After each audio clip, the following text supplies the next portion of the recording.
Hello everyone, welcome to DPS Muzaffarnagar online classes program. Today I will discuss about the magnetic properties of solids. So first we understand what is the meaning of magnetic property of solid. If any substance or solid serving the magnetic behavior in the magnetic field, it is known as magnetic properties of solid. Magnetic properties of solids are classified in five categories. One is diamagnetic, second one is paramagnetic, and third one is ferromagnetic, and fourth one is antiferromagnetic, and the last one is ferrimagnetic. So now I will discuss about one by one. So now come to the diamagnetic. Clear?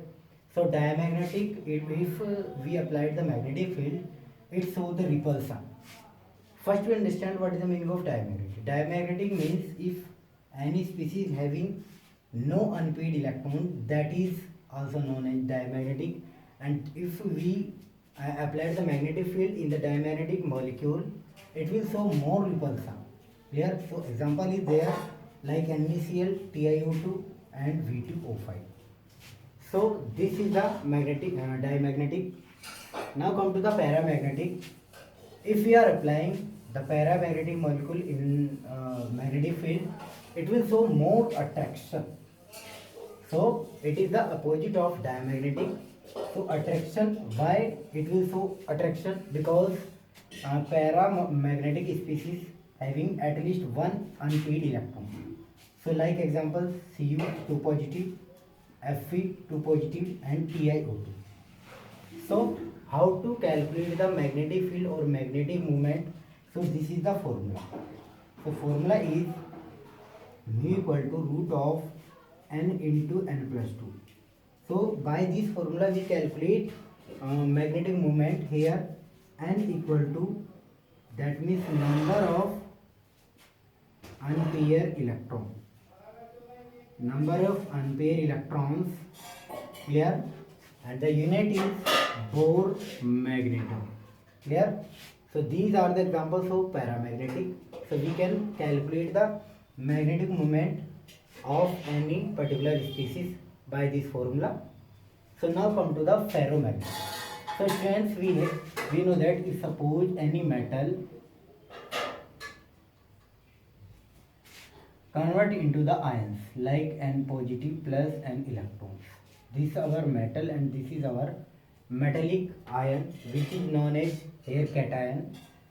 So every metal or molecule having the dipole. So dipole means one is positive and one is negative. So this is the dipole. Clear? So like example NaCl, so Na plus and Cl minus. So if we are represent some dipole here, so it will create this type of phenomenon. Clear? It is also known as grains. It is also known as grains or dipole. So now come to the ferromagnetic. So here some dipole is here. If suppose, because dipole also arranged like that, here plus here negative, here plus here negative and here plus here negative.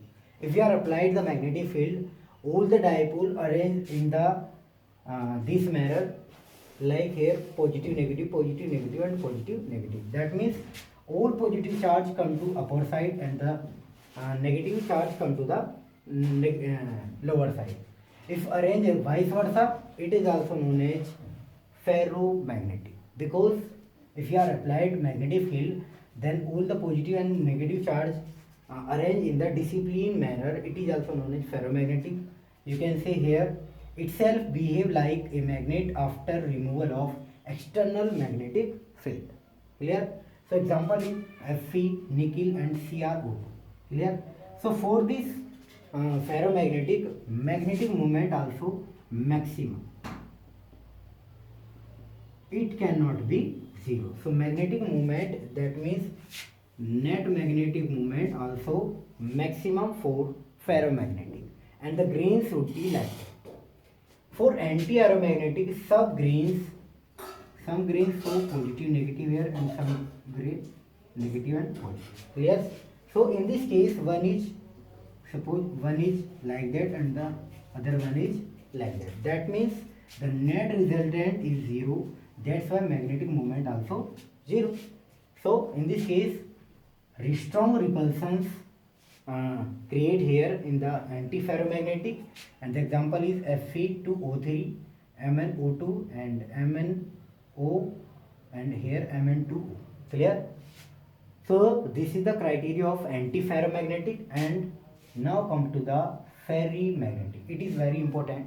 If suppose some grains here there, so here positive, negative, positive, negative, negative, positive, negative, positive, and positive, negative. So some grains are after the magnetic field arranged like here. This is upper one, this is also upper one, this is a lower one, and this is lower, and this is upper. Some grains continuously upper one, and some lower, and the some again upper one. It is also known as ferrimagnetic. So in this case, mu cannot be equals to 0. So that means magnetic moment cannot be equals to 0, because some grains also continuously like upper and lower. And the one of the example is Fe3O4 for the ferrimagnetic. So students, in this case we remember the examples, because because NaCl TiO2 O25 directly asked what the criteria of in the species, like option is magnetic, paramagnetic, ferrimagnetic, and antiferromagnetic, like that. So students, strong example we remember, because already example is there. And finally, all the best.